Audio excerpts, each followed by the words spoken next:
isang tutor, 5 magkakapatid, at isang sikretong kondisyon, kapag may bumagsak kahit isa sa kanila, masisante ako.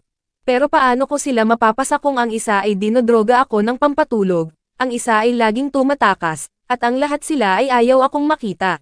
Ito ang kwento kung paano ko hinarap ang pinakamahirap na exam ng buhay ko.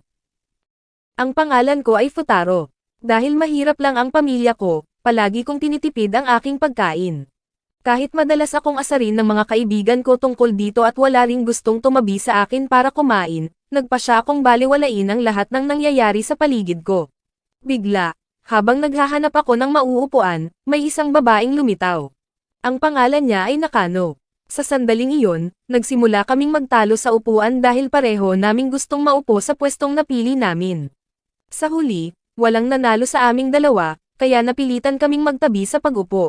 Dahil dito, ang mga tao sa paligid namin ay patuloy na nagbubulungan, dahil ito ang unang pagkakataon na may nakatabi ako sa pagkain. Samantala, namula naman sa hiya si Nakano. Gayunpaman, mas nagulat ako nang mapansin ko ang tanghalian ni Nakano. Mukhang galing sa mayamang pamilya si Nakano dahil ang pagkain niya ay mas mahal pa ng maraming beses kaysa sa pagkain ko. Maya-maya, habang kumakain kami, biglang nainis si Nakano dahil nakita niya akong masipag na nag-aaral. Kaya balak sana ni Nakano na asarin ako sa pag-aakalang bagsak ang mga grado ko, kaya ako nagkakaganyan. Pero hindi inaasahan, isa pala akong mahusay na estudyante.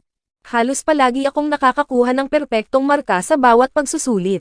Biglang nalungkot si Nakano. Lumabas na nagsiselos siya sa akin dahil ang sarili niyang mga grado ay hindi kasing ganda ng inaasahan niya. Sa sandaling iyon, nagpa siya si Nakano na magtapat, at inaming hindi talaga siya magaling sa pag-aaral. Sinabi pa niya na hindi niya maintindihan ang mga simpleng aralin ng guro. Pagkatapos, biglang kuminang ang mga mata ni Nakano dahil naisip niya na ang presensya ko ngayong araw ay para pala tulungan siya sa kanyang pag-aaral. Pero matapos marinig ang mga kakatuwang salita ni Nakano, mabilis akong naglakad palayo para iwas gulo, na lalong ikinagalit ni Nakano dahil ito ang unang pagkakataon na may nagbaliwala sa kanya ng ganoon. Bigla, nakatanggap ako ng tawag sa telepono. Galing ito sa nakababata kong kapatid na si Raha. Tumatawag pala si Raha para sabihin sa akin na nakahanap ang aming ama ng part-time job para sa akin. Isang mayamang pamilya ang kalilipat lang sa bayan at naghahanap sila ng tutor para sa kanilang anak. Nakakagulat na ang pamilyang iyon ay nag-alok ng sahod na 5 beses na mas mataas kaysa sa karaniwan, na nangangahulugang magkakaroon na ako ng trabaho para kumita ng mas maraming pera para sa aking pamilya. Kaya na-curious ako sa pagkakakilanlan ng mayamang babae. Hindi inaasahan, lilipat pala siya sa paaralan ko. At mas nakakagulat, siya rin ang mismong babaeng nakatagpo ko kaninang umaga. Dahil dito ay talagang nagulat ako. Pagkatapos nyon, sinubukan kong batiin si Nakano, pero agad niya akong binaliwala dahil malinaw pa niyang natatandaan ang ginawa ko kanina. Gayunpaman, natakot ako na baka masira ang pagkakataon ko sa pagtuturo. Kaya nagpa siya akong ayusin ang imahe ko kay Nakano. Hindi inaasahan, may bago ng upuan si Nakano. Kaya wala akong nagawa kundi ang umalis ng tahimik. Gayunpaman, isa pang hindi kilalang babae mula sa grupo ni Nakano ang lumitaw. Ang pangalan niya ay Ichika. May pag-uusisang lumapit si Ichika sa akin dahil sa pag-aakalang interesado ako kay Nakano, pero agad ko itong itinanggi, at mariing tinanggihan ang mga maling balita tungkol sa akin. Dahil dito ay medyo nagulat si Ichika sa aking matatag at kumpiyansang saloobin. Maya-maya pa, ang isip ko ay gulong-gulo pa rin dahil magiging tutor na ako ni Nakano. Gayunpaman, marami pa rin siyang masamang impresyon sa akin. Kaya nagsimula akong mag-isip ng mga paraan para mahawakan ang sitwasyon. Bigla, isa pang hindi kilalang babae ang lumitaw sa harap ko. Ang pangalan niya ay Yotsuba. Pero lalo akong nalito, nang ang kakaibang babaeng nakaupo sa tapat ko ay tila alam ang pangalan ko. Lumabas na aksidenteng napulot ni Yotsuba ang aking test paper kanina. Gayunpaman, umalis na ako agad habang patuloy naman akong sinusundan ni Yotsuba pagkatapos nyon, pero talagang wala akong pakialam sa presensya ni Yotsuba. Nang matapos ang klase at pauwi na ako, nagsimula akong sundan si Nakano dahil gusto ko lang makahanap ng pagkakataon na humingi ng paumanhin sa kanya. Gayunpaman, isa sa mga babae sa grupo ni Nakano ang nakapansin sa akin. Ang pangalan niya ay Miko. Nilapitan ako ni Miko para harapin dahil nakita niya akong sinusundan si Nakano. Hindi inaasahan, akala ko ay magkakaibigan lang sila, pero sa katunayan ang mga babaeng iyon ay magkakapatid pala. Ito ay isang lihim na hindi ko nalaman hanggang sa masundan ko si Nakano hanggang sa kanilang bahay at naisiwalat na ako ang magiging tutor ni Nakano sa malapit na hinaharap. Gayunpaman, agad siyang tumanggi matapos marinig iyon. Pero tapat akong humingi ng paumanhin, at ipinaliwanag na kailangan ko talaga ang trabahong ito para kumita ng pera. Nagulat pa rin si Nakano, dahil ang lalaking tumanggi sa kanya noong nakaraang araw ay siya na ngayong nakatalagang tutor niya. Sa mismong sandaling iyon, dumating ang 4 na kapatid ni Nakano sa bahay. Talagang nagulat ako dahil nakita ko na silang lahat noon at akala ko ay magkakaibigan lang sila. Pero mas lalo akong namangha sa katotohanan. Silang lahat ay talagang magkakadikit, dahil totoong magkakapatid sila mula sa isang mayamang pamilya. Ang nakakagulat na katotohanan ito ay nagpahira sa akin na manatiling kalmado. Nang dumating na ang oras para sa aking tutoring session, walang sino man sa magkakapatid ang sumipot, na ikinainis ko ng kaunti. Tanging si Yotsuba lang ang kasama ko. Sa kanila, hindi pa rin matanggap ni Nakano ang katotohanang ako ang magiging tutor nila, lalo na't magkaklase kami. Ganoon din ang naramdaman ni Miko, at tumanggi rin siya sa parehong dahilan ni Nakano. Kaya unti-unti akong nakaramdam ng kawalan ng pag-asa. Mabuti na lang, nanatili si Yotsuba sa tabi ko sa mahirap na oras na ito. Kaya sa pagkakataong ito, nagpa siya kaming bisitahin si Ichika. Pero talagang nagulat ako sa dumi ng kanyang kwarto. Isang malaking kaibahan sa maganda at maayos na itsura ni Ichika. Pagkatapos nyon, agad akong umalis. Gayunpaman, pinigilan ako ni Miko. At dahil sa pagkakataong iyon, nagawa kong mapagsama-sama ang lahat ng 4 na kapatid. Hindi ko inaasahan na ang trabahong ito sa pagtuturo ay magiging napakahirap dahil minalas akong makaharap ang 5 pasaway na magkakapatid na ito. Pero wala na akong ibang mapagpipilian dahil kailangan ko talaga ang trabahong ito para makatulong sa pagbabayad ng utang ng aking pamilya. Bigla, palihim na naglagay si Nino ng pampatulog sa aking inumin, na naging dahilan upang hindi ko sila maturuan ng maayos. Nang malalim na ang gabi, sa wakas ay nagising na ako. Pero sa sandaling iyon, natagpuan ko ang aking sarili sa isang kakaibang kotse. Lumabas na inihatid pala ako ni Nakano pauwi. Habang nag-uusap kaming dalawa, biglang lumitaw si Raha. Sa sandaling iyon, nalaman niya na ang babaeng nasa kotse ay aking estudyante. Kaya gustong-gusto ni Raha na imbitahan si Nakano para maghapunan, bagamat sa una ay tila tumanggi sila. Dahil sa kakyutan ni Raha, pumayag din si Nakano sa huli na pumasok. Habang naghahapunan, tinanong ni Raha ang tangkap sa unang tutoring session ko, pero natatakot ako na baka malungkot ang aking nakababata na kapatid. Kaya nagsinungaling kami ni Nakano, na sinasabing naging maayos ang aming nakaraang aralin. Kinabukasan, hindi pa rin ako sumuko. Patuloy akong pumupunta sa bahay ng mga babae para maging tutor nila. Gayunpaman, wala sa kanila ang interesado sa pag-aaral, kaya nakaisip ako ng bagong plano. Binigyan ko ang mga babae ng pagsusulit. Kung maipapasa nila ito, hindi ko na sila kukulitin pa. Dahil doon, pumayag si Nakano sa pagkakataong ito dahil ayaw na niyang makita pa ang mukha ko kailanman. Gayunpaman, hindi nangyari ang mga bagay gaya ng pinapangarap niya. Ang resulta ng mga babae ay talagang kahanga-hanga. Pati ako ay nagulat dito dahil ang kabuuang marka ng 5 babae ay umabot ng eksaktong 100 puntos. Para sa akin, hindi ko inaasahan na ang pagbabalanse ng pagtuturo at pag-aaral ay magiging napakahirap. Samantala, palaging iniiwasan ng mga babae ang aking presensya dahil wala silang interes sa pag-aaral. Bagamat inamin nila ang sarili nilang mga kahinaan, determinado ang mga babae na lutasin ang kanilang mga problema sa sarili nilang paraan. Pero malinaw kong naintindihan na ang kanilang kaalaman ay limitado pa rin, kaya naman kailangan ako ng kanilang mga magulang. Napagtanto ko pa na ang mga babae ay wala talagang konsepto ng pag-aaral. At ang mga magagandang babaeng ito ay hindi rin ako gusto. Gayunpaman, determinado akong makuha ang tiwala ng bawat isa sa kanila. Ang unang taong napagpasyahan kong lapitan ay si Miko. Pero sa una, tila medyo mahirap dahil kilala si Miko sa kanyang malamig na personalidad. Tahimik siya at bihirang magsalita, na lalong nagpahirap sa akin. Sakto namang sumulpot sina Ichika at Yotsuba. Tila gusto ni Ichika na asarin ako. Dahil sa sitwasyon, biglang sinubukan ni Ichika na itambal ako kay Miko. Sa hindi inaasahan, nagkaroon ako ng matinding reaksyon, na ikinagulat maging ni Ichika mismo, dahil naniniwala ako na ang pag-ibig ang pinakahangal na bagay sa mundo, dahil makakaabala lang ito sa mga tao sa kanilang pag-aaral. Samantala, si Yotsuba ay interesado sa buhay pag-ibig ni Miko. Pero tila nahiya si Miko at mabilis na naglakad palayo, na ikinapagtaka ng lahat dahil naisip nilang baka may itinatago si Miko. Maya-maya pa, pumasok na ang lahat sa klase. Bigla, nakatanggap ako ng liham mula kay Miko kung saan hiniling niya na makipagkita ako sa kanya sa rooftop pagkatapos ng klase. Sobrang nagulat ako sa sandaling iyon dahil akala ko ay love letter ito, lalo na matapos ang kakaibang kilos ni Miko kanina na nagpakaba sa akin ng walang dahilan. Lumalabas na ang gusto talagang pag-usapan ni Miko ay sagutin ang isang tanong na itinanong ko sa kanya noon.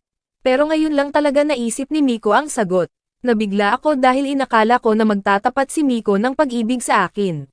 Pero hindi inaasahan, ibinunyag niya na gusto niya ang mga warlord mula sa panahon ng Sangoku, na talagang malayo sa kalmadong hitsura ni Miko. Nawalan pa siya ng kumpiyansa dahil ang tipo niya ay matatandang lalaki na may maraming balbas, at nahihiya siyang sabihin iyon sa akin. Gayunpaman, iba ang iniisip ko. Naniniwala ako na ang interes ni Miko ay hindi naman kakaiba dahil ang bawat isa ay may sariling natatanging kagustuhan. Inalok ko pa si Miko sa pamamagitan ng pagsasabi sa kanya na maniwala sa mga bagay na talagang gusto niya. Tiyakin na siguradong makakatulong ito sa pag-aaral ni Miko. At mariin ko ring sinabi, kung papayag si Miko na sumali sa aking klase, tiyak na ituturo ko kay Miko ang tungkol sa marami pang ibang lord na minsan ay hindi pa niya naririnig. Sa katunayan, totoo ang sinabi ko. Sinagot ko ng tama ang lahat ng tanong ni Miko, na ikinamangha niya ng husto dahil sa lawak ng aking kaalaman. Lumabas na sa lahat ng oras na ito, para lang iyon sa sarili kong layunin. Ginawa ko ito para makuha ang tiwala ni Miko. At sa gayon, sa una ay nagtagumpay ako sa hindi inaasahang planong ito.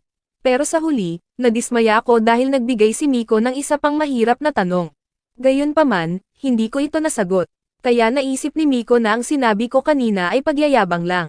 Bilang resulta, tumanggi si Miko na maging tutor niya ako. Bagamat sinubukan ko ng husto sa mga sumunod na araw, naglakad pa rin palayo si Miko. Hindi inaasahan, sinubukan ko siyang habulin. Sa oras na iyon, sinagot ko rin ang mga tanong na itinanong ni Miko. Nang mapagod na kaming dalawa ay saka lang kami tumigil. Pagkatapos nyon, unti-unting isiniwalat ni Miko ang kanyang nararamdaman. Lumabas na si Miko mismo ay nakakaramdam ng kawalan ng seguridad dahil sa pag-aakalang siya ang pinakakawawa sa kanyang mga kapatid, pero hindi iyon ang iniisip ko.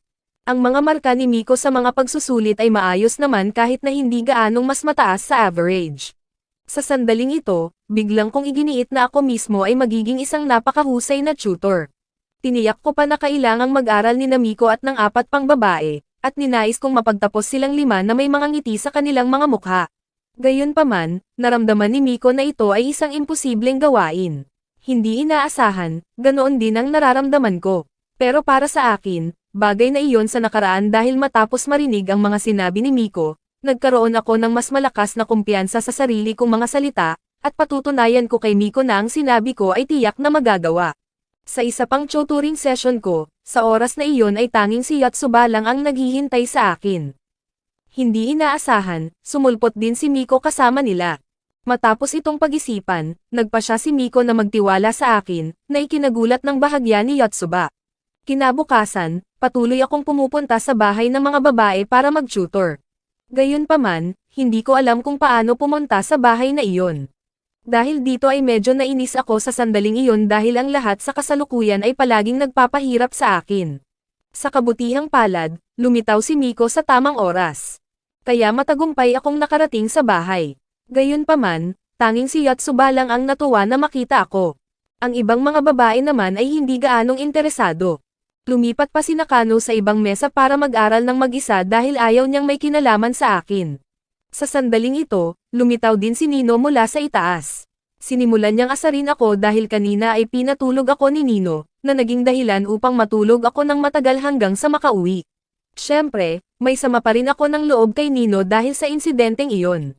Pero una sa lahat, kailangan kong magmukhang mabait sa harap ng lahat dahil gusto kong matapos ang aking mga tungkulin sa pagtuturo. Gayunpaman, walang pakialam si Nino. Hayagan siyang sumalungat sa akin.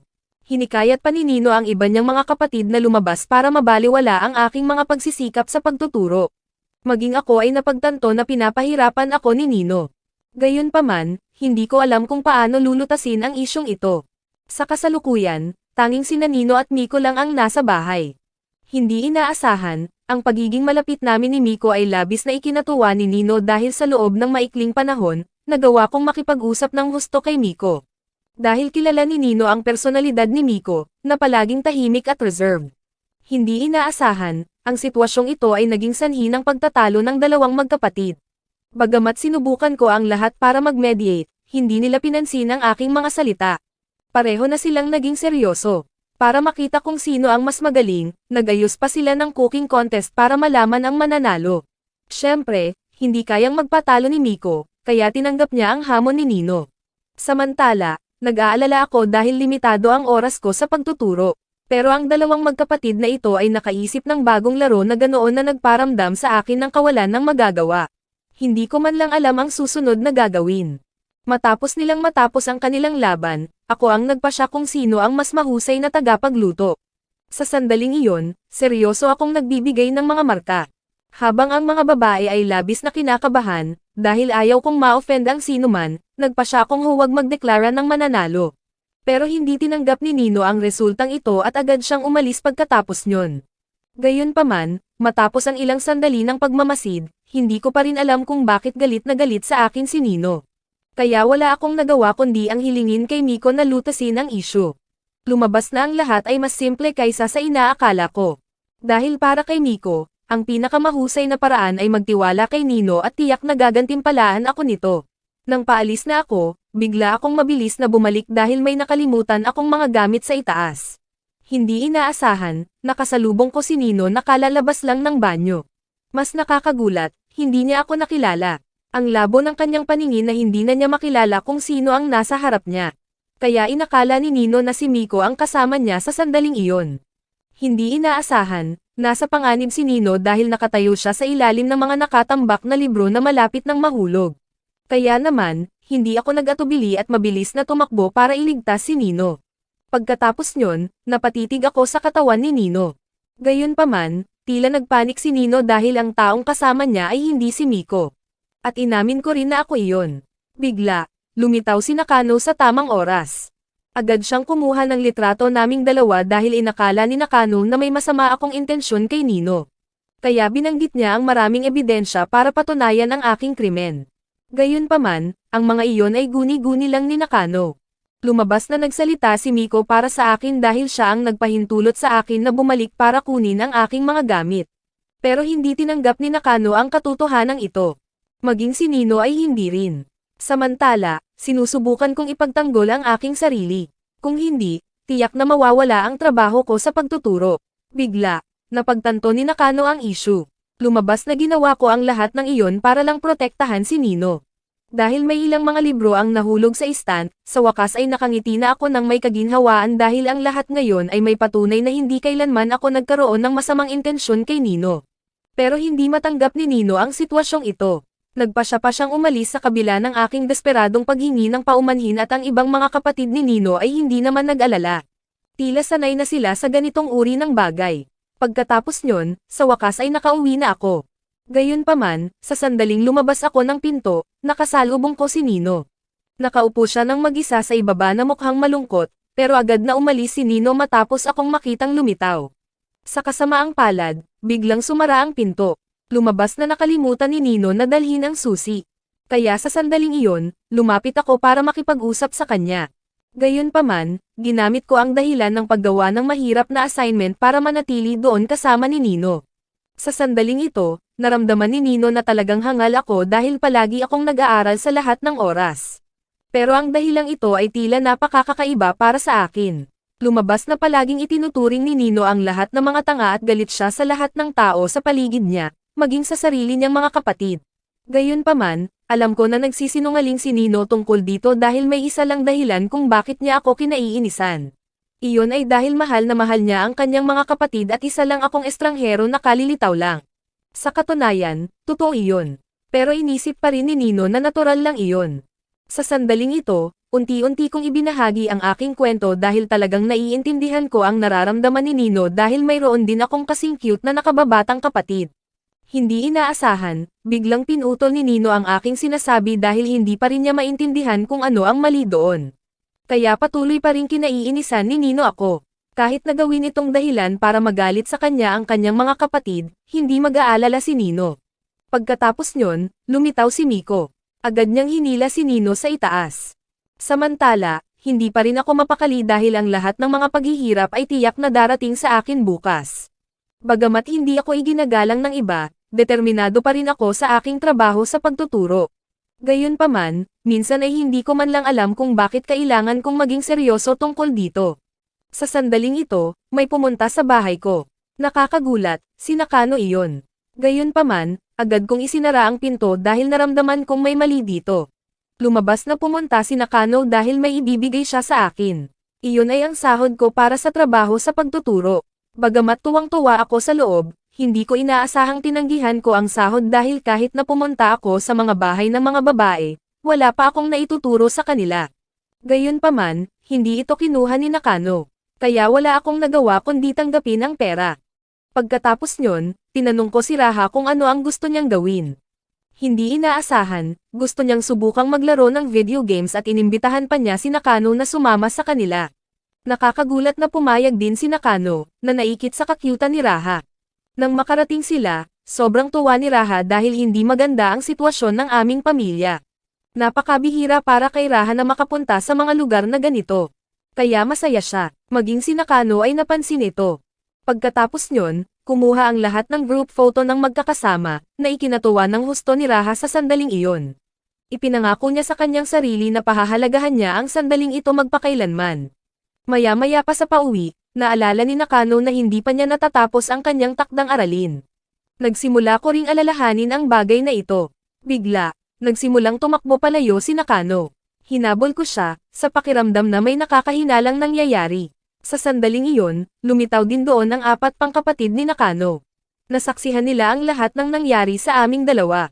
Nagulat si Nakano. Para sa akin, dahil naroroon ang lahat sa isang lugar, pinilit ko silang lahat na umuwi para tapusin ang ibinigay na takdang aralin. Dahil dito ay nainis sila, pero wala silang paraan para lumaban. Matapos ang kanilang pag-aaral, sa wakas ay nagsimulang magsaya ang lahat dahil may nagaganap na piyesta. Tuwang-tuwa ang lahat. Samantala, pagod na pagod ako pero kailangan ko pa rin sumunod dahil narito rin si Raha, na hinahayaan ang lahat na maglaro ng magkakasama. Tanging ako lang ang tumigil para magpahinga dahil naubos ang lahat ng lakas ko sa pag-aaral. Sa sandaling ito, biglang lumitaw si Nakano. Gayunpaman, tila nahihiya siya dahil palaging nakatitig si Nakano sa akin. Medyo nataranta siya. Pagkatapos nyon, sumulpot din sina Ichika at Miko. Gaya ng dati, sinimulang asarin ni Ichika ako tungkol sa mga sensitibong bagay, pero sanay na ako rito kaya hindi na ako nagre-react. Bigla, nakatanggap si Ichika ng tawag sa telepono. Tila may seryosong nangyayari sa kanya. Maging ako ay napansin ito. Para naman kay Raha, napakasaya niya sa piyeste dahil gustong-gusto ng mga kapatid ni Nakano si Raha, lalo na si Yotsuba. Gusto pa niyang pakasalan ako para lang maging kapatid ni Raha. Kaya tila labis na nasisiyahan si Raha sa pambihirang sandaling ito. Gayunpaman, nagbabala agad si Nino sa akin, kung gagawa ako ng ganoon kay Yotsuba, siguradong hindi ako patatawarin ni Nino. Maya-maya pa, bumalik na rin si Ichika. Kaya sumama siya sa kanyang mga kapatid para bumili ng pagkain ng magkakasama, pero ang bawat isa sa kanila ay may magkakaibang gusto. Dahil dito ay medyo nag-alinlangan pa ako. Inisip ko kung talagang quintuplet sisters sila. Napansin ko rin na mas masigla si Nino kaysa sa karaniwan. Ang mga paputok pa lang ay napakasaya na ng lahat. Lumabas na ang mga paputok ay may napakahalagang alaala para sa kanila dahil konektado ito sa ina ng 5 magkakapatid. Dahil mahilig ang kanilang ina sa mga paputok, taon-taon silang pumupunta ng magkakasama, at kahit pumanaw na ang kanilang ina, sinubukan nilang ipagpatuloy ang tradisyong ito. Para sa 5 magkakapatid na Nakano, ang mga paputok ay talagang napaka-espesyal. Gayunpaman, habang kumakapal ang dami ng tao, sinubukan ni Nino na lumapit sa kanyang mga kapatid. Hindi inaasahan, natulak siya at napaligiran ng maraming tao. Mabuti na lang at nakita ko ito at hinawakan ang kanyang kamay. Pagkatapos nyon, dahan-dahan kong inakay si Nino palayo sa dami ng tao. Sa sandaling iyon, ang kanyang puso ay nakaramdam ng kakaiba. Maging si Nino mismo ay hindi ito mailalarawan. Pagkatapos nyon, kaming dalawa ay magkasamang pumunta sa entablado. Sakto namang nagsimulang sumabog ang mga paputok. Nakakagulat na kaming dalawa lang ang magkasama. Bigla, nakatanggap si Nino ng tawag mula kay Yotsuba. Lumabas na tumawag siya para ipaalam na ligtas si Raha. Kaya mas naging panatag ang loob ko. Sa sandaling ito, bigla kong napansin si Ichika sa ibaba, pero hindi siya maabot ni Nino. Kaya naman, nagpa siya akong hanapin ang lahat ng mag-isa, bahagi na rin dahil ayaw kong manatili kasama ni Nino. Pagkatapos nyon, nakarating ako sa kinaroroonan ni Ichika. Habang papalapit ako, isang kakaibang lalaki ang humarang sa akin. Hindi alam ng lalaki ang ugnayan ni Ichika at ako. Pero kahit ako ay hindi rin sigurado. Kailangan ko muna mag-isip ng sandali. Nang makuha ko na ang sagot, nawala na sila. Habang hinahanap ko si Ichika, biglang lumitaw si Miko. Mabuti na lang at nahanap namin ang isa't isa. Kaya binalak kong hanapin ang iba ng magkasama. Sa kasamaang palad, nasugatan ang binti ni Miko. Aksidente siyang naapakan ng isang tao kanina. Hindi inaasahan, matapos makita ito, hindi ako nag-atubili at pasanin si Miko sa aking likod. Kaya kaming dalawa ay magkasamang naghanap kay Ichika. Pagkatapos nyon, napagtanto ko na baka hindi maayos ang sugat ni Miko, kaya dahan-dahan ko itong ginamot. Dahil dito ay medyo nahiya si Miko. Pagkatapos nyon, kaming dalawa ay magkasamang naupo. Sa sandaling ito, nakinig si Miko habang ipinapahayag ko ang aking pag-uusisa dahil nakita ko kanina si Ichika na may kasamang kakaibang lalaki. Lumabas na nakita na rin ni Miko ang lalaki noon. Dahil bumaba si Ichika sa kanyang kotse, tila may nakakahinalang nangyayari sa sitwasyong ito. Pero hindi ako nang ahas na gumawa ng anumang palagay. Sa oras na ito, nilapitan kaming dalawa ng mga reporter para sa isang panayam dahil nagsasagawa sila ng survey sa mga taong pumunta para manood ng mga paputok ngayong araw. Pagkatapos nyon, ang dalawang reporter ay nag-usi sa tungkol sa ugnayan naming dalawa ni Miko dahil ang dalawa ay mukhang totoong magkasintahan. Gayunpaman, agad itong ikinagulat naming dalawa. Agad itong itinanggi ni Miko, pero magkahawak kamay kaming dalawa sa sandaling iyon, kaya walang sino man sa amin ang nakakaalam kung paano ipapaliwanag ang sitwasyon. Maya-maya pa, ipinagpatuloy ko ang paghahanap sa iba. Sa pagkakataong ito, nakita ko si Nakano, pero sa sandaling lumapit ako, agad ko siyang tinanong tungkol sa aming ugnayan. Gayunpaman, hindi naintindihan ni Nakano ang nangyayari, kaya nagpatuloy siya sa paglalakad pasulong. Pagkatapos nyon, unti-unting nawala si Nakano. Samantala, biglang lumitaw si Ichika mula sa likuran ko. Hindi inaasahan, dinala ni Ichika ako sa isang liblib na lugar. Doon, isinandal ako ni Ichika sa pader. Lumabas na gusto ni Ichika na ilihim ko ang nangyaring insidente kanina. At humingi ng paumanhin si Ichika dahil hindi siya makakasama sa panonood ng mga paputok kasama ang lahat. Para naman kay Miko, nakatayo pa rin siya na naghihintay sa akin. At biglang naalala ni Miko ang mga salita ni Ichika, kapag binago ng isang babae ang kanyang hairstyle, ang unang dapat gawin ng mga lalaki ay purihin siya. Kaya nagpa siya si Miko na subukang baguhin ng kaunti ang kanyang hairstyle para makita kung ano ang mangyayari. Pagbalik kay Ichika, nagsimula siyang umalis matapos akong magpaalam. Pero mabilis kong pinigilan si Ichika dahil gusto kong malaman kung bakit sinabi ni Ichika na isa lang akong tutor. Sa sandaling ito, biglang lumingon si Ichika dahil nasa labas ang kanyang kasamahan. Lumabas na lumiban sa trabaho si Ichika ngayong araw, kaya natatakot siyang mapagalitan. Hindi inaasahan, niyakap ako ng mahigpit ni Ichika dahil nagpapanggap kaming magkasintahan. Gayunpaman, ang matandang lalaki ay nakaupo doon mismo, kaya kailangan naming panatilihin ang posisyong iyon ng ilang sandali. Sa puntong ito, isiniwalat ni Ichika na siya pala ang filmang assistant ng kakaibang lalaking iyon. Bigla, hinawakan niya ang kamay ni Miko, sa pag-aakalang siya si Ichika. Samantala, malungkot na naghihintay si Nino ng mag-isa, pero determinado siyang tipunin ang lahat ng 5 magkakapatid para manood ng paputok ng magkakasama. Pagbalik sa akin, hinabol ko ang lalaki para kunin si Miko. Sa sandaling ito, malinaw kong naintindihan ang ugnayan sa pagitan ng dalawa at gayon din ang 4 pang natitirang kapatid na Nakano. Direkta kong sinagot na isa akong kasamahan ng mga babae. Samantala, hiningi ng lalaki si Ichika pabalik dahil isa siyang mahusay na batang aktres. Matapos marinig ito, ang lahat ng naruroon ay labis na nagulat. Tinakpan ni Ichika ang kanyang mukha sa hiya. Pagkatapos nyon, humingi ng paumanhin ang lalaki sa pagkakamali sa kanya. Kaya kinuha siya ng lalaki. Pagkakita rito, tinawag ni Miko ako para habulin sila, pero hindi ko maiwan si Miko nang mag-isa doon. Matapos akong tiyakin ni Miko na magiging maayos siya, sa wakas ay hinabol ko ang dalawa. Sa sandaling ito, kukunin na ng lalaki ang kanyang kotse. Samantala, bilang isang tutor at bilang isang kasamahan, gusto kong bumalik si Ichika para makasama ang lahat. Ngayon isiniwalat ni Ichika ang katotohanan. Napili siya 6 na buwan na ang nakakaraan para sumali sa film crew. Sa sandaling ito, ibinahagi ni Ichika na mayroon kasalukuyang audition para sa lead role, at ito ay para sa isang napakasikat na pelikula. Kaya nagpa siya si Ichika na imbitahan ako na subukang maging co-actor niya. Hindi inaasahan, hindi lang ako tumanggi, kundi binasa ko pa ang mga karagdagang linya mula sa script.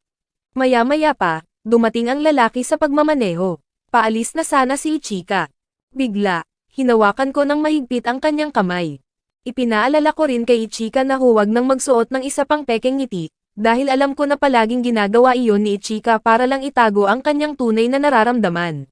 Lumabas na may dahilan siya sa paggawa nito, dahil ipinangako ni Ichika sa kanyang sarili na itatago ito sa kanyang mga kapatid hanggang sa tunay siyang magtagumpay. Hindi inaasahan, iyon din ang dahilan kung bakit lumiban siya sa panonood ng mga paputok sa pagkakataong ito.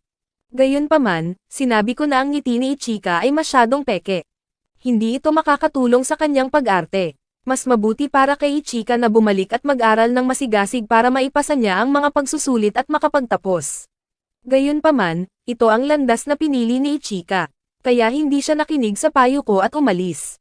Sa audition ni Ichika, ginagampanan niya ang papel ng isang estudyanteng katatapos lang mag-aral. At kailangang magpahayag ni Ichika ng pasasalamat sa kanyang guro, ang taong matyagang nagturo sa kanya. Habang umaarte si Ichika, patuloy niyang iniisip ang kanyang pamilya at gayon din ang kanyang tutor na ako. Nakakagulat, salamat sa paalala ko kanina, sa wakas ay nagawang magbigay ni Ichika ng isang natural na ngiti. Hindi ito naramdamang peke, isang bagay na ikinamangha ng lahat. Hinintay ko si Ichika sa labas hanggang sa matapos ang audition. Pagkatapos nyon, tinawag ko ang 4 na natitirang kapatid sa parke. Bagamat tapos na ang mga paputok, walang imposible para sa kanila, kaya nagpa siya silang gumawa ng sarili nilang mga paputok ng magkakasama. Pagkatapos nyon, pinagalitan ako ni Nino dahil sa pag-iwan kay Nakano ng mag-isa. Pero hindi rin nakalimot si Nino na pasalamatan ako. At nagsimulang humingi ng paumanhin si Ichika sa pag-abandona sa lahat. Hindi inaasahan, humingi rin ng paumanhin ang 4 na natitirang kapatid sa isa't isa. Sa katunayan, ang kanilang ugnayan sa pamilya ay lalong tumitibay. Maaga kinabukasan, naghihintay na si Ichika para pumasok sa paaralan kasama ko. Isiniwalat niya na sinabi na niya sa kanyang mga junior sa paaralan ang tungkol sa kanyang acting career. Hindi inaasahan, tuwang-tuwa sila at labis na hinangaan si Ichika. Samantala, si Nakano ay patuloy pa ring nag-aaral ng masigasig sa sarili niya dahil magsisimula na ang school-wide exam sa susunod na linggo. Sa katunayan, si Nakano ang pinakamasipag sa mga magkakapatid. Nag-aaral pa siya sa oras ng break. Gayunpaman, palaging nakakakuha si Nakano ng mababang grado sa kabila ng kanyang mga pagsisikap sa pag-aaral.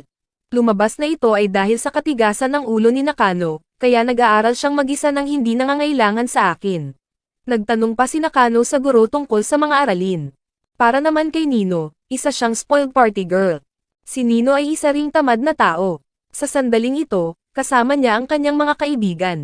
Pagkatapos ay bigla akong may sinabing nagdulot ng hindi pagkakaunawaan. Kaya wala nang nagawa si Nino kundi bigyan ako ng leksyon. Samantala, binabaliwala ko si Yotsuba dahil gusto lang niyang malaman kung ano ang hitsura niya. Gayunpaman, wala akong pakialam sa mga bagay na ito. Ang iniisip ko lang ay ang mga pagsusulit. At ang pinakamahalaga, ay makahanap ng paraan para maipasa ang mga pagsusulit ng mas madali hanggat maaari. Hindi inaasahan, nagulat ako sa sipag ni Miko sa sandaling ito. Lumabas na nagpa-practice siya ng Ingles, na isang napakatakot na paksa para kay Miko. Para sa akin, naramdaman ko ang ginhawa dahil sa wakas ay natapos ko na ang pagtuturo sa mga babae, bagamat 3 lang sila, pero mas mabuti iyon kaysa sa wala. Gayunpaman, kung magpapatuloy ang mga bagay na tulad nito, natatakot ako na hindi ito matatapos sa susunod na linggo. Sa sandaling ito, ginulat ako ni Ichika nang sadyang hipan niya ang aking tainga. Lumabas na gusto ni Ichika ng pabuya para magkaroon ng motibasyon ang lahat na subukan pa ng mas mahusay. Kaya lahat sila ay lumabas para kumain ng ice cream ng magkakasama. Nakakagulat na walang nakalimot na imbitahan ako, pero abala ako sa pag-aaral. Kaya kailangan ko tumanggi at umalis. Gayunpaman, hinabol ako ni Ichika. Lumabas na ang ama ng babae ay may gustong sabihin sa akin. Ipinadala lang niya ang kanyang pasasalamat sa akin sa pagtuturo sa kanyang mga anak. Pagkakita rito, nagpanggap ako na nag-aalala si Ichika sa kanyang mga aralin. Dahil doon, naging panatag din ang loob ng kanilang ama. Bigla, ang kanilang ama ay may sinabing hindi inaasahang kondisyon. Sa susunod na pagsusulit, kailangang maipasa ng 5 babae ang bawat asignatura. Kung may bumagsak sa kahit anong asignatura, nangangahulugan itong matatanggal ako sa trabaho. Opisyal na hindi na ako ang kanilang tutor. Sa sandaling ito, tila nagagalit ako, pero nagpa siya akong ilihim ito. Alam na sinusubukan din ni Ichika ang kanyang makakaya, naghahanap din ako ng paraan para magturo ng hindi sinasaktan si Ichika. Hindi inaasahan, nadulas ako. Sinabi ko ang buong kwento, na lalong nagpainis kay Ichika. Ngayon ay tuluyan na siyang nawalan ng respeto sa akin. Dahil sa tingin ni Ichika, marahil ang lahat ng ginagawa ko ngayon ay para lang sa pera. Sa katunayan, iyon naman ang kaso.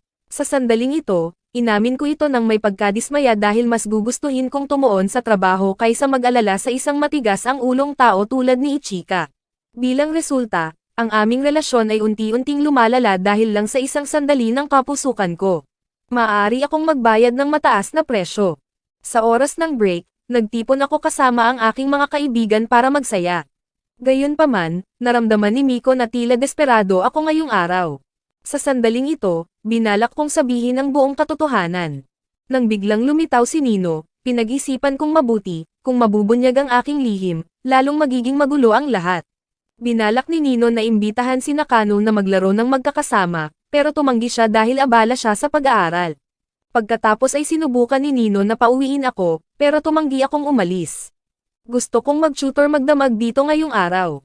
Pagkatapos nyon, naupo ako sa bathtub para mag-isip tungkol sa maraming bagay. Pagkatapos ay hindi inaasahang dumaan si Nakano. Lumabas na may sasabihin si Ichika sa akin. Kaya agad kong naintindihan. Marahil gusto ni Ichika na tulungan akong makipag-ayos kay Nakano. Kaya naman, nagpa siya akong humingi ng paumanhin sa kanya dahil kahapon ay hindi ko nakontrol ang aking emosyon. Pagkatapos ay isiniwalat ko rin ang lahat ng mga lihim ng mga nakaraang araw. Masisante ako kung may bumagsak sa darating na pagsusulit. Nakakagulat, biglang pumasok si Nakano sa banyo matapos niyang marinig ang pagtatapat ko, pero tuluyan akong naloko dahil si Nino pala iyon.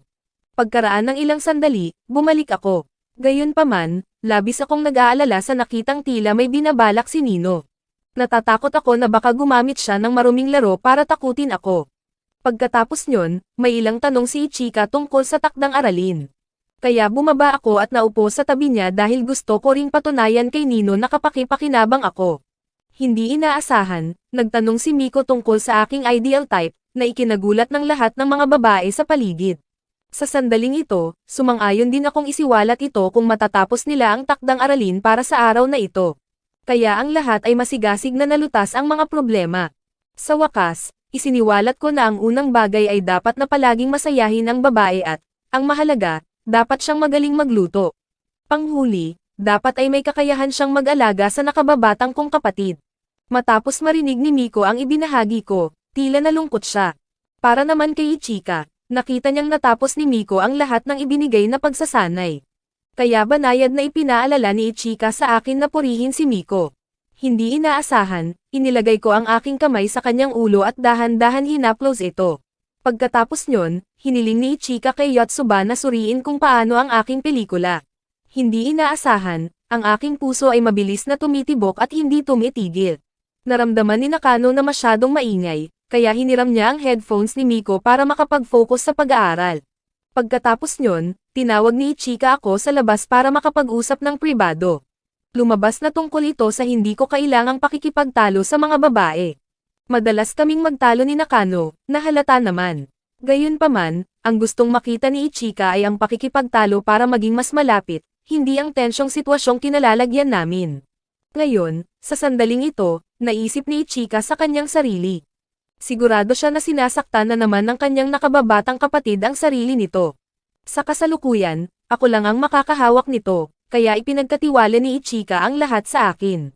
Hindi inaasahan, inabot ko at hinawakan ang ulo ni Ichika, na naging dahilan upang tuluyan siyang magulat. Bagamat ipinanganak si Ichika kasama ang kanyang mga kapatid, talagang karapat-dapat siyang maging panganay na kapatid. Nakauwi na ako ngayon sa bahay, at kailangan ko manatili magdamag ngayong gabi. Kaya pansamantalang ibinigay ni Miko ang kanyang kama sa akin habang natulog siya sa kwarto ni Ichika. Sa madaling araw, nagising si Miko para pumunta sa banyo. Pagkatapos, gaya ng dati, bumalik siya sa kanyang kwarto. Sa maagang umaga, nang magising kaming dalawa, nakahiga ako sa tabi ng isang babae, na naging dahilan upang labis akong magulat. Pagkaraan ng ilang sandali, hindi alam ng magkakapatid kung ano ang ginagawa ni Miko dahil hindi nila siya makita kahit saan. Samantala, inimbitahan ni Ichika si Nino na mag-aral ng magkasama para mas maging masaya sila. Gayunpaman, mariing tumanggi si Nino na sumunod. Ipinaalala rin ni Ichika kay Nakano na maging mas tapat sa kanyang sarili. Pero naisip ni Nakano na kahit sa pinakamaliit na isyu, maaari silang mag-away, dahil hindi kayang kumilos ni Nakano ng kasing kalmado ni na Ichika o Miko. Bigla, nakaisip siya ng isang matalinong ideya. Gusto ni Nakano na magpanggap bilang Miko. Pero sa pagkakataong ito, nakaisip din si Ichika ng isang matalinong trick. Gusto niya na ang kanyang mga kapatid ay magpanggap bilang isa't isa na may layuning lokohin ako. Sa sandaling ito, naisip din ni Nino na magandang ideya ito dahil matagal pa bago ko makilala ang pagkakaiba ng magkakapatid. Pagbalik sa aking kwarto, na-curious ako kung sino ang babaeng ito. Gayunpaman, base sa pajamas, napagtanto ko na si Miko lang iyon. Gayunpaman, nang lumabas ako, nakakita ako ng ibang Miko. Sa kabutihang palad, napagtanto ko na ito ay mga damit ni Nakano. Talagang ikinagulat niya ito dahil ang isang tulad ko ay makikilala pa si Nakano, pero hindi pa siya tapos magsalita. Nang mabilis akong tumakbo sa kwarto dahil natatakot akong may makakita kay Miko rito. Pagkatapos nyon, iminungkahi ko na pumunta kami sa library para mag-aral ng magkakasama. Kaya makalipas ang ilang sandali, ako, kasama ni Ichika at Yotsuba, ay naroon. Para sa akin, na-curious ako kung ano ang gagawin ni Yotsuba kung ang isa sa 5 magkakapatid ay bumagsak sa isang asignatura. Sa sandaling iyon, tapat siyang sumagot na kukunin niyang muli ang klase kasama ang taong iyon. Dahil sigurado si Yotsuba na sa 5 magkakapatid, siya ang may pinakamalaking posibilidad na bumagsak sa isang asignatura. Para naman kay Ichika, tila naiintindihan niya ang iniisip ko. Sa sandaling iyon, nagkunwari si Ichika na nakalimutang dalhin ang kanyang panulat. Pagkatapos ay kumindat siya at sinenyasan ako na umuwi at kunin ito para sa kanya. Kaya hindi ko hinayaang masayang ang pagkakataong ito, at dumiretso ako sa bahay para makita si Miko. Tila natataranta si Miko dahil alam niya na nagkamali siya ng tinulugan kahapon. Sa sandaling ito, gusto ko na ayusin ang bagay na iyon. Kaya nagsinungaling ako na lumipat ako sa sahig para humiga. Sa gayon, pareho kaming nagawang malutas ang aming mga alalahanin. Maya-maya pa, kailangan ko harapin si Nakano ng mag-isa sa bahay dahil wala na akong ibang mapagpipilian. Nagpanggap akong napagkamalan ko siyang si Miko. Pagkatapos ay pinabuksan ko sa kanya ang libro para mag-aral agad. Sa sandaling iyon, sinubukan ko magsalita ng tuloy-tuloy. Lumabas na ginagawa ko ito para hindi magkaroon ng oras si Nakano na linawin kung sino talaga siya, kaya wala siyang nagawa kundi tanggapin ito. Pagkatapos nyon, hinayaan ni Nakano na turuan ko siya na tila tinuturuan ko si Miko. Habang nagtuturo ako, bigla akong humingi ng paumanhin kay Nakano dahil nagtalo kami ng malakas kahapon. Sa sandaling iyon, naintindihan ni Nakano ang aking mga intensyon. Kaya maingat din siyang humingi ng paumanhin sa akin. Sa wakas, tunay nang ngumiti si Nakano mula sa loob. At ito rin ang unang pagkakataon na ginawa niya iyon habang kasama ako. Pagkatapos nyon, natapos ang araw ng pagsusulit ng lahat. Hindi inaasahan, ang mga babae ay nakakuha lahat ng perpektong marka, na nagpasaya sa akin ng husto.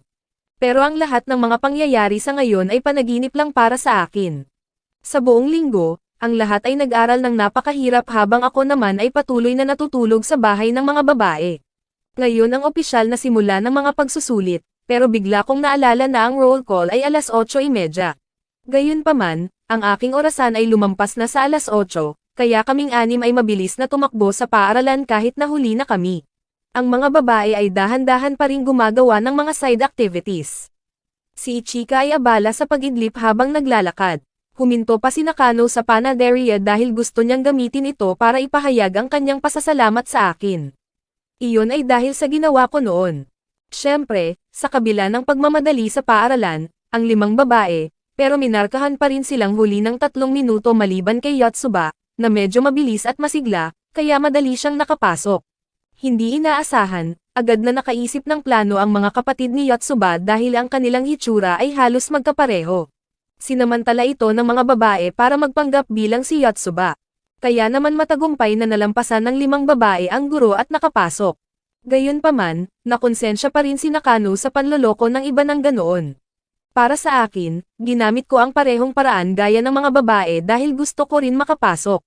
Hindi inaasahan, nabigo ang plano ko, kaya dinala ako sa opisina ng principal. Bago magsimula ang pagsusulit, hinikayat ko ang 5 babae na magtiwala sa sarili nilang mga pagsisikap. Kaya ang 5 babae ay naging determinado sa sandaling iyon dahil ayaw nilang sirain ang aking mga inaasahan. Nang makapasok ang lahat sa exam room, ang lahat ay nag-focus sa kanilang mga papel. Bigla, naisip ni Miko sa kanyang sarili, ano ang mararamdaman niya kung makakuha siya ng mataas na marka. Para naman kay Nino, kahit na siya lang ang hindi nag-aral, naaalala pa rin niya ang aking mga nakaraang aralin dahil aksidenteng nakinig si Nino. Hindi inaasahan, palihim na tinawagan ni Nakano ang kanyang ama, at nalaman ni Nakano ang katotohanan tungkol sa kondisyong itinakda niya para sa akin. Determinado siyang huwag hayaang mapunta sa masamang direksyon ang mga bagay-bagay. Sa wakas, dumating ang araw ng anunsyo ng mga resulta. Sa sandaling iyon, kaming 6 ay nagtipon para tingnan ang mga resulta. Ang bawat isa ay handa na makita ang mga marka ng isa't isa. Tanging si Nakano lang ang gustong ilihim ito, lalo na't ang bawat isa sa 5 magkakapatid ay nakapasa sa isang asignatura. At ang kapansin-pansing bagay ay walang sino man sa kanila ang may parehong asignatura. Bagamat medyo mababa pa rin ang kanilang mga marka, malaki na rin ang ipinagbago ng mga babae. At si Miko sa pagkakataong ito ang nakakuha ng pinakamataas na marka, kaya nabawasan ang kanyang kawalan ng seguridad sa sarili. Para sa akin, bagamat hindi ako gaanong masaya sa sandaling iyon, masigasig ko pa ring itinuro ang mga kahinaan ng 5 babae. Nagbigay pa ako ng payo sa bawat isa sa kanila ng paisa-isa. Bilang resulta, nabigo ang aking misyon. Kaya tinawagan ako ng ama ng babae at handa akong tanggapin ang orihinal na kondisyon na masisante. Pagkatapos ay nagulat ang lahat nang marinig ang nakakagulat na balitang ito. Inagaw pa ni Nino ang aking telepono. Lumabas na gusto niyang tanungin ang kanyang ama kung bakit niya itinakda ang kondisyong iyon para sa akin. Hindi inaasahan, si Nino mismo ay hindi ito matanggap dahil, para sa kanya, ang lahat ay hindi basta-basta mapagdedesisyonan ng mga marka. Pagkatapos ay si Nino, gamit ang orihinal na kondisyon, ay nakaisip ng isang kakatuwang dahilan. Iyon ay, kung pagsasama-samahin nila ang kanilang mga pagsisikap, walang sino man sa kanila ang babagsak sa anumang asignatura. Dahil dito, ganap kong natugunan ang mga kinakailangan para magpatuloy sa pagiging tutor nila. Higit na nakakagulat, madaling pumayag dito ang ama ng babae. Pagkatapos nyon, bumalik ako sa pamilyar kong tahanan. Gayunpaman, dinala ko pa rin ang paksa ng pag-aaral. Kahit ang ama ko ay hindi ito matolerahan. Sa sandaling ito, agad akong nagalit dahil siya ang pumilit sa akin na gawin ito. Hindi inaasahan, ako sa nakaraan ay hindi gaanong mas mahusay kaysa sa mga babae. Maging si Raha ay nagulat dahil inakala niya na mahusay ako sa pag-aaral simula noong bata pa ako. Pero lumabas na hindi iyon ang kaso. Gayunpaman, nagsimula akong magbago matapos makatagpo ang isang partikular na babae. Nakakagulat, ayaw ko banggitin ang bagay na ito. Kinabukasan, patuloy akong pumupunta sa bahay ng mga babae para magturo. Sa oras na ito, determinado si Miko na gumawa ng cake. Balak niyang patuloy itong gawin hanggang sa maging masarap ito. Bagamat tinikman ko ito at nalamang katanggap-tanggap naman, naisip ni Yotsuba na hindi ito masarap. Kaya lalong tumibay ang determinasyon ni Miko sa puntong hindi na kami makakain ni Yotsuba dahil ang aming mga tiyan ay malapit ng pumutok. Sa sandaling ito, nagalit ako. Dapat ay narito ako para magturo, hindi para asikasuhin ang ganitong uri ng bagay. Pagkatapos ay sumulpot sina Nakano at Nino. Hindi nila maintindihan kung bakit ako nakahiga doon. Gayunpaman, wala silang pakialam sa akin at agad na umalis. Pagkakita rito, sinabi ko kay Yotsuba na pigilan sila. Noong una, hindi niya alam kung anong dahilan ang gagamitin, pero pagkatapos ay nagsinungaling si Yotsuba na malubha akong may sakit. Gayunpaman, ang kakatuwang dahilang ito ay nagpawala sa akin ng masabi. Samantala, tumatakbo si Nakano para tingnan kung ano ang nangyayari. Hindi niya inaasahan na magiging ganoon kalala ang sitwasyon. Sa katunayan, plano ko lang iyon. Gayunpaman, ang 2 pang babae ay hindi pa rin alam ang nangyayari. Bigla, hahawakan sana ni Nakano ang kamay ko dahil, noong nakaraan, Kapag may sakit ang isang tao sa kanilang pamilya, palaging hinahawakan ng kanilang ina ang kamay ng taong iyon. Naniniwala siya na ito ay isang uri ng mahika para matulungan ang taong gumaling. Gayunpaman, hindi ito nagawa ni Nakano. Samantala, aksidenteng nadulas si Nino, na naging dahilan upang matapon ang pagkaing kaluluto lang niya sa akin. Kaya agad akong tumayo dahil masyado itong mainit. Pero sa parehong pagkakataon, nabunyag ko ang kasinungalingan sa sarili ko, na naging dahilan upang magalit sina Nakano at Nino. Pagkatapos nyon, agad silang umalis. Tanging ako lang ang natira kasama ni Yotsuba. Sa sandaling ito, naramdaman ko ang pagkadismaya dahil ang mga babae ay ayaw talagang magbago. Gayunpaman, agad itong itinanggi ni Yotsuba, dahil hindi na sinubukan ni Nino na itulak ako palayo gaya ng dati. Maging si Namiko at Ichika ay ganoon din. Bahagya silang nagbago dahil sa akin. Para naman kay Yotsuba, inakala niya na ganoon pa rin siya. Hindi pa siya nagbabago, pero agad kong isiniwalat na si Yotsuba talaga ang unang nagbago, at napakatapat at direkta niya sa 5 magkakapatid. Kaya naman, hindi inaasahang pinuri ako ni Yotsuba. Sa sandaling ito, kinuha rin niya ang inisyatiba sa akin. Ang dahilan kung bakit palaging sinusuportahan ni Yotsuba ang lahat ng ginagawa ko ay dahil gusto niya talaga ako. Sa oras na ito, ang kapaligiran sa pagitan namin ay naging kakaibang tahimik, pero ang lahat hanggang ngayon ay biro lang ni Yotsuba, na naging dahilan upang ang tiwala ko ay gumuho rin. Kinabukasan, nang pumunta si Yotsuba sa library ng paaralan, tinakot ko siya gamit ang ilang mga nakakatakot na maskara. Lumabas na marami akong itinagong maskara. Ito ay dahil itinalaga sa akin ang gawaing ito ng buong klase at malapit nang magkaroon ng paaralan ng field trip para magsagawa ng Courage Challenge. Kaya nagpa siya akong gamitin ang mga maskara para takutin ang aking mga kaklase. Determinado akong gawin ang lahat para hindi malimutan ang pangyayaring ito. Sa oras na ito, hindi inaasahang isiniwalat ni Yotsuba ang isang lihim. Nakarinig siya ng balita sa paaralan. Tungkol ito sa alamat ng field trip. Sa huling araw ng biyahe, mag-oorganisa ang paaralan ng sayaw sa paligid ng campfire, at ang mga magkapareha na magsasayaw sa oras na iyon ay nakatadhana na manatiling magkasama habang buhay. Gayunpaman, hindi naniniwala si Yotsuba sa kakatuwang kwentong ito. Sakto namang nagsimulang lumitaw si Ichika. Palagi siyang huli na tulad nito. Pati ako ay hindi na makapaghintay. Lumabas na ngayong araw ay may filming schedule si Ichika, kaya naman huli na siyang dumating. Sa oras na ito, hiningi ni Ichika ang aking contact information, para direkta siyang makikipag-ugnayan sa akin kung may anumang kagyat na mangyari. Hindi inaasahan, gusto rin ni Yotsuba na makipagpalitan ng contact information sa parehong paraan, at tila seryoso siya tungkol dito. Pagkatapos nyon, agad na umalis si Ichika. Maya-maya pa, nakatanggap ako ng mensahe mula sa kanya. Lumabas na isa itong larawan ko habang natutulog at humihilik. Kung ayaw ko makita ito ng lahat, ang kondisyon ni Ichika ay kailangan ko makuha ang contact information ng 4 pang babae. Kaya agad akong kumilos para gawin ito. Tila madaling makuha ang impormasyon ni Namiko at Yotsuba, pero hindi naging simple sina Nakano at Nino. Tumanggi silang gawin ang gusto ko. Kaya ginamit ko si Raha bilang tulay. Sa gayon ay pumayag si Nakano sa akin, at sa tuso kong plano, sa wakas ay nakuha ko ang contact information ni Nino. Biglang nakatanggap si Yotsuba ng tawag sa telepono mula sa isang tao sa basketball club. Kaya mabilis siyang umalis pagkatapos nyon. Nakaramdam ako ng hinala at sinundan si Yotsuba, at tama nga ang hinala ko dahil balak ni Yotsuba na sumali sa basketball club. Inakala ko na ginagamit niya ito bilang dahilan para makaiwas sa pag-aaral. Dahil dito ay nagalit ako sa sandaling iyon. Gayunpaman, agad na tinanggihan ni Yotsuba ang imbitasyon pagkatapos niyon kahit na gusto niya tulungan ang lahat dahil sa kakulangan ng mga kasama sa koponan. Pero may iba pang gagawin si Yotsuba pagkatapos ng klase sa sandaling iyon. Binanggit pa niya ako dahil palagi akong naging taga-suporta ni Yotsuba kahit na siya mismo ay walang partikular na talento. Siyempre, wala akong kamalay-malay tungkol dito. Ang tinutukoy ni Yotsuba ay ako. Pero nagulat din ako na tinanggihan niya ang isang taong ganoon. Maya-maya, habang pabalik si Yotsuba sa klase, nakasalubong niya ako na nakatayo malapit doon. Dahil dito ay bigla siyang nagulat. Nang magdilim na, nasa bahay ako at pinaplano ang study schedule ng mga babae, pero napagtanto ko na wala pa rin sa akin ang contact information ni Nino. Lumabas na nakalimutan ko ang notebook na ibinigay ko kay Nino noon. Kaya maaga kinabukasan, hindi ko inaasahang sumulpot ako sa kanyang kwarto. Ikinagulat ito ni Nino dahil sa biglaan kong pagpapakita ng maaga sa umaga. Gayunpaman, ang layunin ko sa pagpunta ay para makuha lang ang notebook. Pero hindi naging madali para kay Nino na ibalik ito dahil masama pa rin ang loob niya na pumasok ako sa kanyang kwarto nang walang pahintulot. Pagkatapos ay nagtakda si Nino ng kondisyon sa akin, mababawi ko ang notebook kung papayag akong tulungan si Nino na isuot ang kanyang mga hikaw.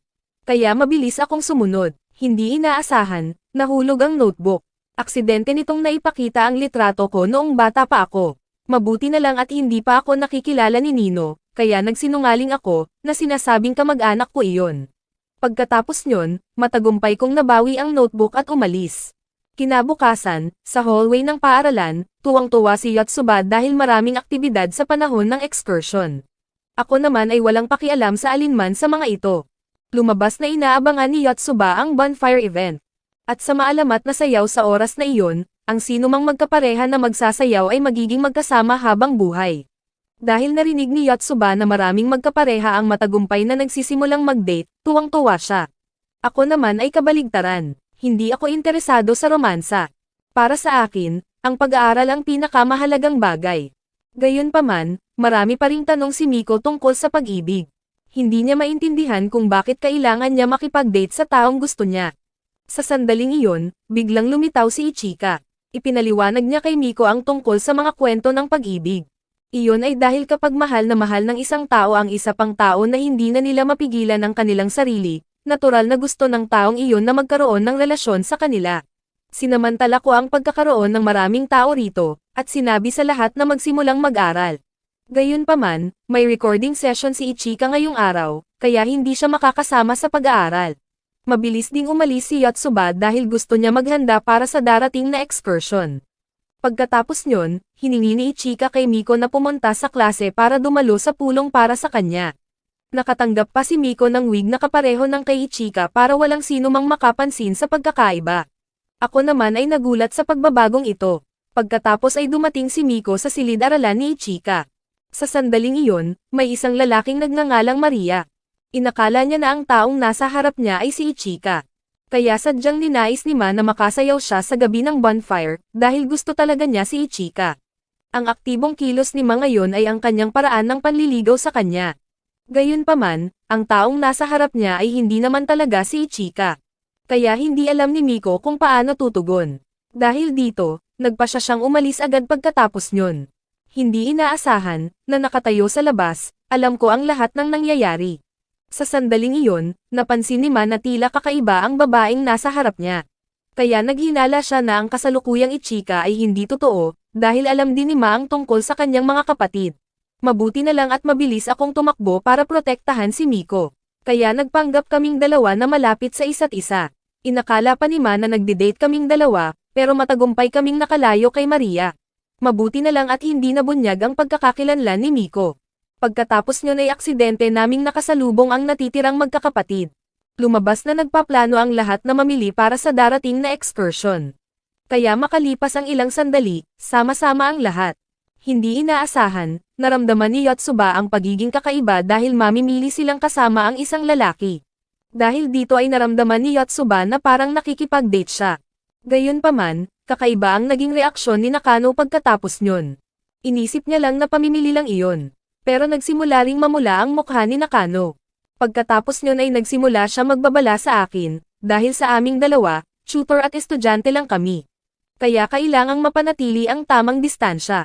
Nang pauwi na ako, hindi ko inaasahang nakatanggap ako ng mensahe na may sakit si Raha. Kaya nagmamadali akong umuwi para tingnan siya. Tila nilalagnat si Raha, kaya naman labis akong nag-alala. Sinimulan ko alagaan si Raha. Pero kinabukasan na ang simula ng excursion. Gayunpaman, ang ama naming dalawa ay hindi pa rin nakakauwi sa bahay. Dumating lang siya ng sumunod na umaga. Sa oras na ito, tila nakaalis na ang boss ng paaralan.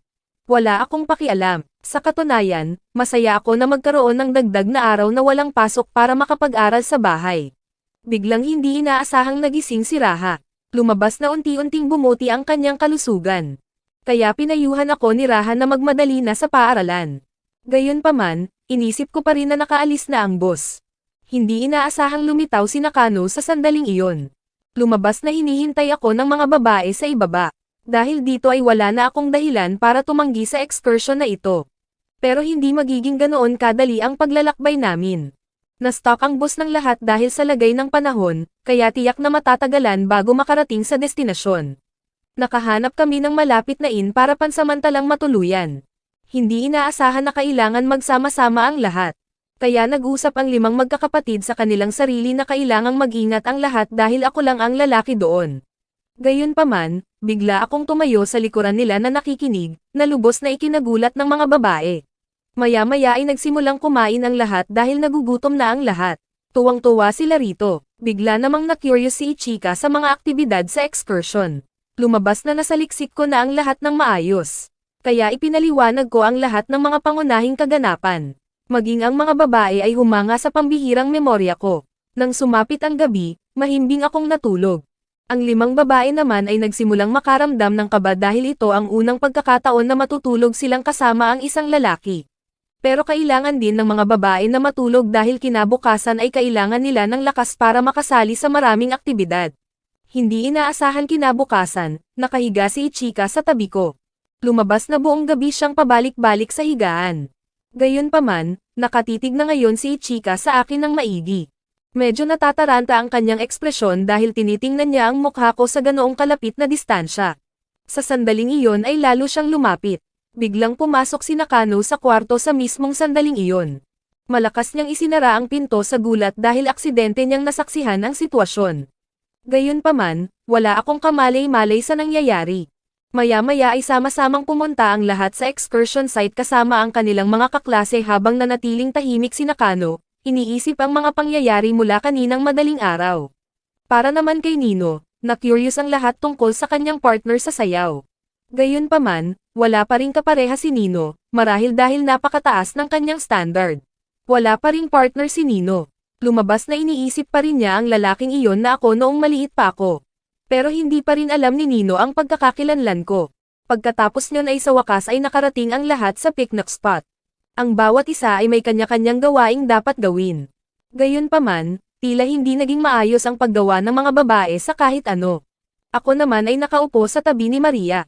Inaatake ako ng berbal dahil kinuha ko noon ang babaeng gusto ni Maria. Sobrang selos ni Maria sa sandaling iyon. May partner pa ako sa sayaw para sa bonfire, habang si Maria ay walang mahanap na kahit sino.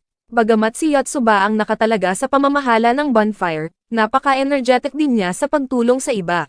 Lumabas na ito ay dahil sa sariling kagustuhan ni Yotsuba, dahil gusto niya makaranas ng maraming bagong bagay. Nang sumapit ang gabi, isinagawa naming dalawa ni Yotsuba ang dati naming plano. Matagumpay naming tinakot ang lahat. Gayunpaman, si Namiko at Ichika ay hindi nag-react. Sa katunayan, alam pa ng 2 babae kung sino ang nasa likod ng maskara. Sina Nino at Nakano naman ay labis na natakot sa pananakot ko.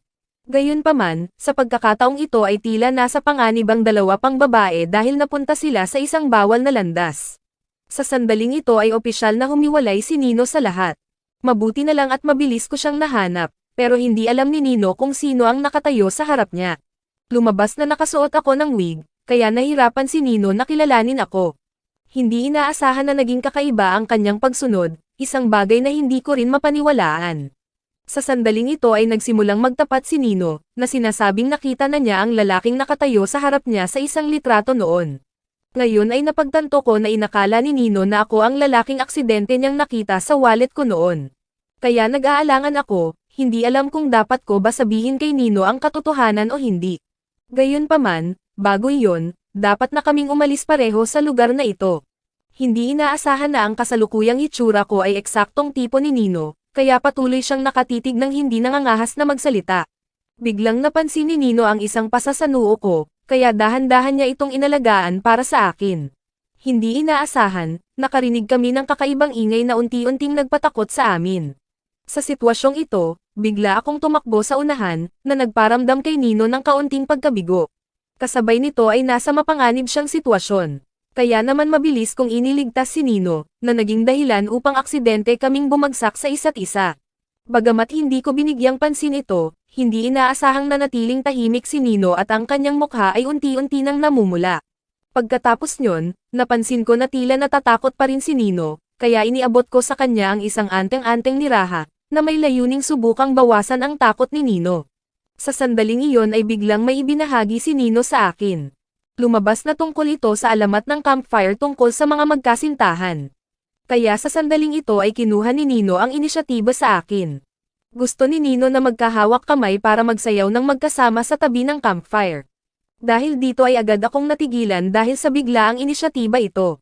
Gayunpaman, ang nakakatakot na boses na iyon ay papalapit pa rin, na naging dahilan upang kaming dalawa ay lalong makaramdam ng kaba. Lumabas na ang taong iyon ay si Nakano mismo. Pagkatapos nyon ay binalak ni Nino na ipakilala ako sa kanya, pero dahil sa takot sa gulo, nauna na akong umalis. Para naman kay Miko, bigla niyang tinanong si Ichika tungkol sa nararamdaman nito sa akin. Gayunpaman, walang sinabi si Ichika pagkatapos nyon, pero gusto niya pumalit sa pwesto ni Miko kapag nagsasayaw sa paligid ng campfire. Kaya sumang-ayon si Miko kay Ichika sa bagay na ito. Samantala, masayang bumalik si Nino sa kanyang kwarto. Sa oras na ito, na-curious ako kung bakit siya masaya. Pero tumanggi si Nino na magbunyag ng kahit ano. At ako ang nakakaalam ng katotohanan. Tanging si Nino lang ang walang malay sa nangyayari. Sa oras na ito, naguguluhan akong nag-iisip, dahil napakarami kong nakaschedule na makasayaw sa tabi ng campfire. Kaya binalak ko nang sabihin kay Nino ang katotohanan. Kung hindi ko gagawin iyon, siguradong sa akin lang babagsak ang lahat ng gulo. Gayunpaman, hindi ko makita si Nino kahit saan. Sa sandaling ito ay biglang lumitaw sina Ichika at Miko, sakto namang balak ko silang tanungin tungkol kay Nino. Mabilis na umalis si Ichika. Tanging si Miko lang ang natira. Gayunpaman, nakatayo siyang hindi kumikilos habang itatanong ko sana ang tungkol kay Nino. Hindi inaasahan na hindi lang siya sumagot kundi umalis din. Kaya sobrang nagulat ako dahil mas kinaiinisan nila ako kaysa sa inaakala ko. Sa sandaling ito, nakatayo si Nakano sa likuran at sumang-ayon sa opinyong iyon. Kaya pinayuhan niya ako na huwag kumilos ng ganoon kakahinala. Dahil dito ay naisip ko na nawawala na sa kontrol ang mga bagay-bagay. Sa oras na ito ay kailangan ko gumawa ng paraan. Pagkatapos nyon ay sama-samang inihanda ng lahat ang mga kagamitan para makapag-organisa ng campfire para bukas. Gayunpaman, hindi ko kayang magbuhat ng malaking troso ng mag-isa, kaya kailangan ko ng tulong ni Yotsuba. Pati ako ay hindi ko akalain na magiging ganoon ako kahina. Naisip ko na baka resulta ito ng mga nakaraang linggo. Habang tinuturuan ko ang mga babae, mas nakapagod ito kaysa sa inaakala ko. Sakto namang narito si Ichika kasama ni Yotsuba, kaya sinubukan ko patunayan ang pagiging maaasahan ko sa kanila. Gayunpaman, limitado ang lakas ko, kaya ang planong ito ay itinuring na hindi matagumpay. Bukod sa pag-aaral, wala na akong ibang alam na gawin. Kahit ang pakikipag-usap ay isang malaking problema para sa akin.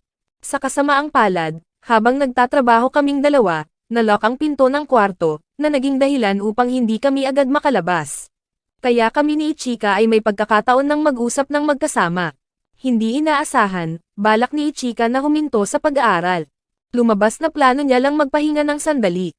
Dahil ang kasalukuyang trabaho ni Ichika ay unti-unting nang nagiging matatag, nakatanggap na rin siya ng mas maraming kontrata. Kaya sinamantala ni Ichika ang pagkakataong ito para subukang mag-develop pa, bahagi na rin dahil mahina pa rin ang kanyang akademikong pagganap. Kaya naisip niya na ang pagpapahinga sa pag-aaral ay isang makatwirang dahilan.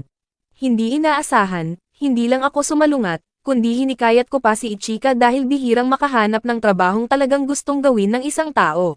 Kaya nakita ko rin ito bilang isang magandang pagkakataon para kay Ichika. At si Ichika sa sandaling ito ay hindi alam ang sasabihin matapos niyang marinig ang tapat kong mga salita ng pag-alok. Pagkatapos nyon ay matagumpay akong nakapagliyab ng apoy. Kaya ninais ni Ichika na magsayaw kaming dalawa. Hindi inaasahan na pumayag ako rito, na nagpasaya rin kay Ichika. Nagulat siya sa cute na panig na ito ko, dahil inakala ni Ichika na palagi akong matigas na tao. Pero sa katotohanan ay hindi iyon ang kaso. Napakainit ko sa mga tao sa paligid ko. Mayroon din akong matalas na pakiramdam sa pagmamasid sa iba.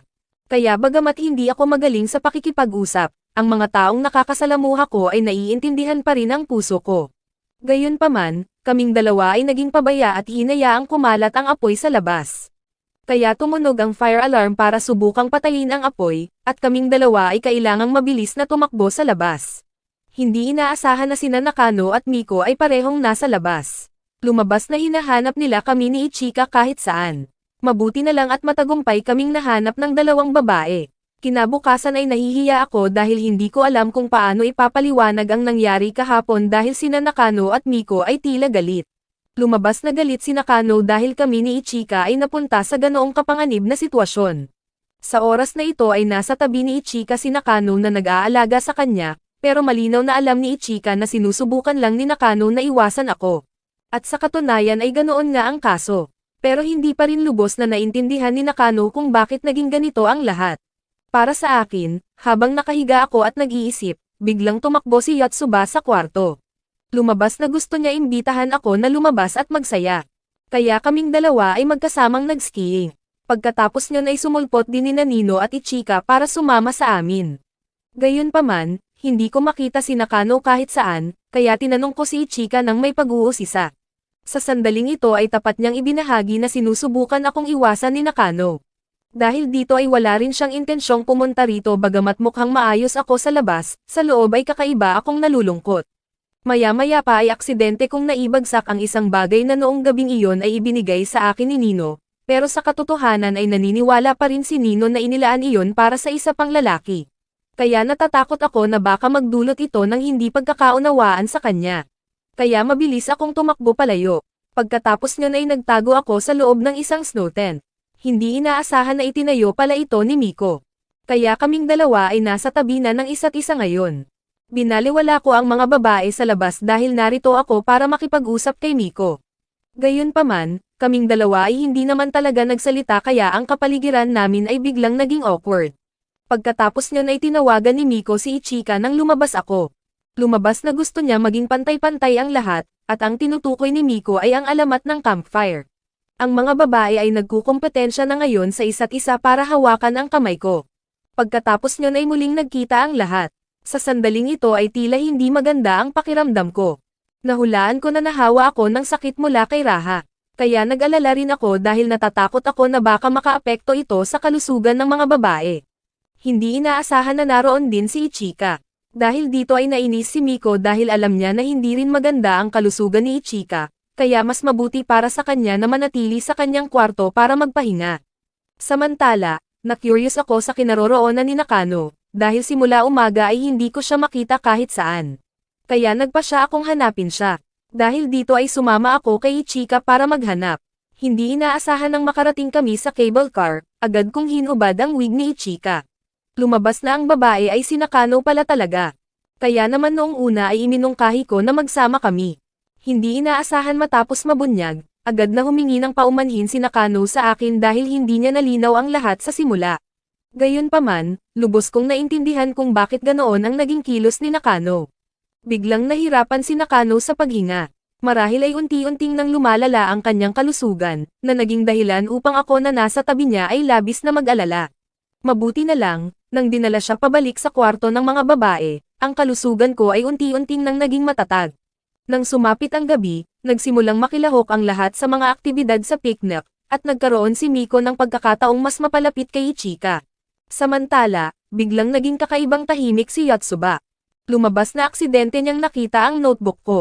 Hindi inaasahan na masusi akong naghanda ng mga aralin para sa mga babae sa loob nito. Tapat pa akong sumulat ng mga taos-pusong mensahe sa kanila. Samantala, nakahiga pa rin ako at nagpapahinga. Dahil ang homeroom teacher ay may kailangang asikasuhin, umalis muna siya ng sandali. Pagkakita rito, palihim na pumasok si Nakano sa loob. Hindi inaasahan na naroon din ang ibang mga babae. Lumabas na nag-aalala ang lahat sa kalusugan ko. Kaya ito ang dahilan kung bakit naroon ang lahat ng 5 babae.